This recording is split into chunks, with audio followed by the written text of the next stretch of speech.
Okay, let's dive in. Let's step back with us to March 1916. Right, a world in flux. Absolutely. And maybe surprisingly, people back then were also asking how seriously they should take these, centuries-old institutions. Yeah. So today we're doing a deep dive into one specific piece from that time. It's an article simply titled, Taking Masonry Seriously. And our mission today, using this really fascinating article, is to get at the core question it's asking. Was Masonry, back in 1916, actually seen as this profound principle, like a real way of life? Was it something else? Or was it, maybe seen as something a bit less, maybe even, as the article hints, a little bit foolish in how it was practiced? Exactly. We're going to unpack the criticisms that were being thrown around then, look at the hopes people had for the order's future, and examine some specific, sometimes pretty surprising examples that show this tension, this gap between the ideal and the reality. So the article kicks off with an observation, and on the surface it sounds pretty hopeful. It mentions signs that men, and it specifically calls out especially young men, seemed more willing to take Masonry seriously, both as a principle to be held and a life to be lived. Sounds good, right? It does sound good. Yeah. But almost immediately, the article throws in this really stark counterexample. Ah, okay. It tells the story of this one brother who just flat out confessed his only interest was, and I love this quote, in what he calls the big eats and the big meats.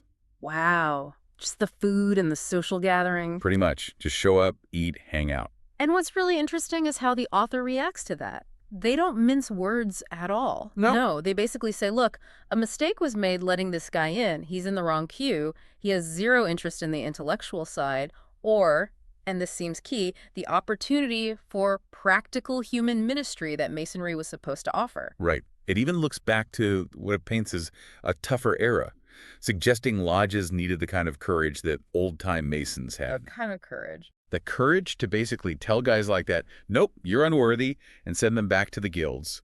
Like those old craft associations. If you weren't serious about the work, you weren't in. The author is saying Masonry needed that same standard. So that's the practical problem, the guy just wanting the perks. But then the article brings in another angle. It shares a letter from a different brother, someone described as thoughtful. Okay. And this brother voices maybe a deeper worry that sometimes Masonry looks, and he actually says it is, a little bit foolish. Foolish. How so? What was his reasoning? Well, he gives some pretty compelling evidence, actually. He points to leaders in other big fraternal orders at the time. Like who? Like, a top odd fellow, a really committed knight of Pythias, the exalted ruler of the Elks, even the high muckamuck of the Eagles. These guys hold prominent, focused leadership roles just in their specific groups. Okay, so they're dedicated to one order. Exactly. But then he contrasts that with what he sees as the average member of the Masonic body who, he claims, belongs to at least 4 or 5 other orders. Spread thin. Spread thin, yeah.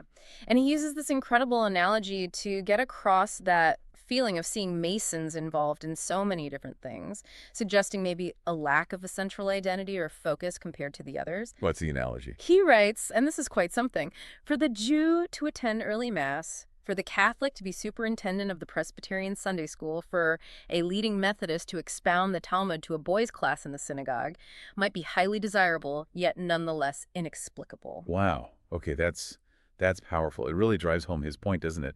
That this kind of mixing, while maybe good in some abstract way, makes Masonry's own focus seem diluted, hard to grasp, inexplicable, as he says. Yeah, exactly. But even with that sharp criticism, this letter writer, he isn't totally pessimistic. He still holds out hope. Yeah. Yeah, he says, perhaps the time will again come when Masonry will be a living, active force for good and greatness. So you see, the critique comes from a place of wanting Masonry to be more, to live up to what he thinks is its potential. That makes sense. And his critique didn't stop at membership, right? He also went after the literature. Oh, definitely. He was pretty blunt about it. He says, frankly, I have looked upon most Masonic literature as largely worthless and oftentimes actually harmful. Harmful? Yeah. Yeah. And he specifically calls out what he terms the childish legends that pass for Masonic history. He finds them little short of astonishing. He's clearly frustrated by stuff being presented as fact when maybe it's more symbolic or legendary. So if he thought it was all worthless and childish, what could possibly have turned him around? What changed his mind? It seems it was finding one particular publication. He mentions looking through something called The Builder. Okay, go builder. Specifically the June issue, and reading an article titled Our Thucydides. And significantly, it was written by a Professor Pound from Harvard University. Ah, so some academic heft there. Exactly, and the impact of just that one article on him. It sounds like it was a real turning point. He thought, okay, if such articles are to appear, perhaps there is now active hope for the great order and a proper understanding of its history and aims. So it wasn't just an interesting read, it actually made him do something. Yes. He explicitly states, therefore I renew my membership in the society, presumably the one publishing The Builder, in the hope that the time of hot air, idle legends, and extraordinarily foolish history has none by, meaning gone by. Right. He rejoined purely because he saw a glimmer of serious intellectual engagement starting to happen. And the article itself, the one we're reading, it actually responds directly to this letter writer. What does it say? Does it defend the old ways? No, quite the opposite. Billy acknowledges his points and agrees with him. It says that the work of this society, meaning the publishers of The Builder, is precisely to help hasten its exit from the earth, referring to all that hot air and foolish history he complained about. So they're positioning themselves as the solution. Exactly. They frame their whole purpose as working in behalf of clear-seeing and sane thinking in the fields of Masonic history, symbolism, philosophy, and practical endeavor. They're drawing a line in the sand, superficiality versus intellectual rigor. And they tie this directly back to the health of the lodges themselves, don't they? They do. The article flatly argues that if Masonic leaders are smart, they'll see letters like this guy's as the direct reason for problems like falling off in lodge attendance and failing interest. The message seems pretty clear. The article claims that thinking men, that's the term they use, want the truth, not silly legends, fantastic history, and mathematical puzzles. Right. And the warning is sharp. If they don't find that substance within Masonry, they'll just see it as, one of many such orders having little or nothing to set it apart. It loses its uniqueness. Which leads us right to the core challenge the article throws down to Masonry back in 1916. Yeah, it's pretty stark. It says, look, if the organization really is just a dramatic club whose performances prelude a banquet and a smoker. Basically a social club with costumes and dinner. Right. If that's all it is, then the article says, just admit it and not keep up the hoax of having a noble history, a profound philosophy, and a beautiful symbolism. Be honest about it. Be honest. And they use that fantastic analogy from Alice in Wonderland. Remember the King of Hearts looking at that mysterious document? Vaguely.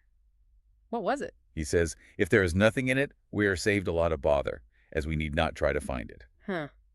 Okay, I see the connection.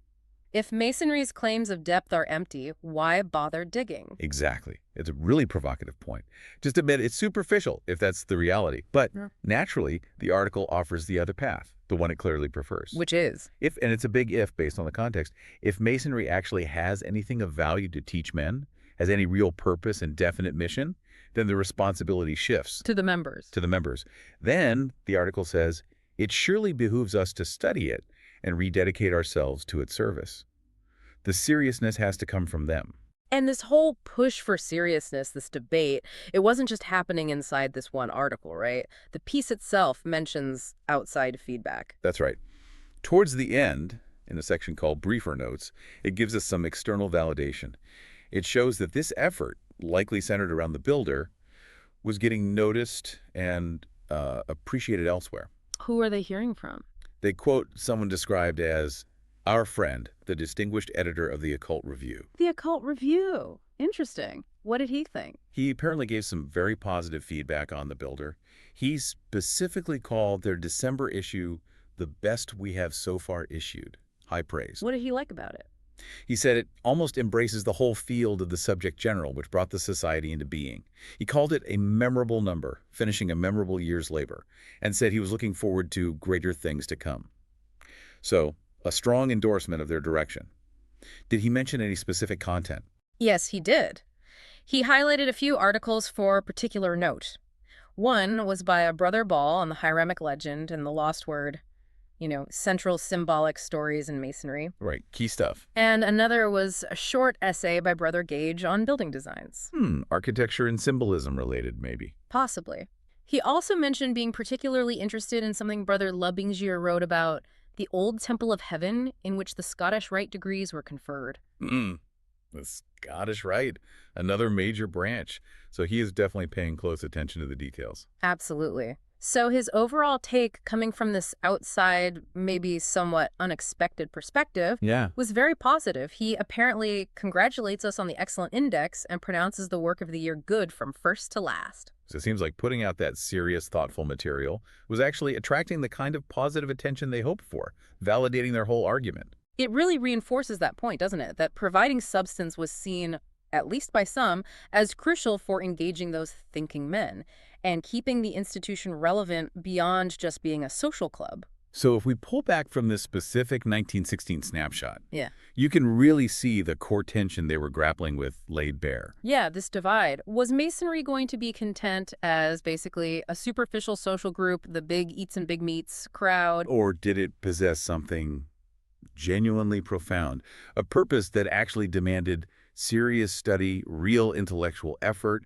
and dedication from the people involved? And that question, posed so directly back then in 1916 through this article, it really does still echo, doesn't it? It does. If any group, any organization really claims it has value, a real purpose, a definite mission, Yeah.